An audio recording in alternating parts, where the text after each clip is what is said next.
How to remove contact suggestions from Share Sheet on iPhone. To get started, first of all go ahead and open up the Photos application on your phone. Here, you can view all the photos and videos on your phone. Open any photo from here. Now, tap on the Share icon at the bottom left to open the Share Sheet.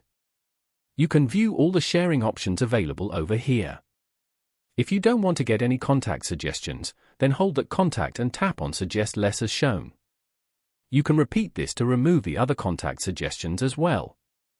After that, go back and open up the Settings app. Scroll down and tap on Siri. Here, scroll down to the Suggestion section and turn off the Show When Sharing switch. Following these steps, you can easily remove contact suggestions from Share Sheet on iPhone. Thank you for watching. Please leave a like if this tutorial helped you, or leave a comment below if you have any questions related to the video.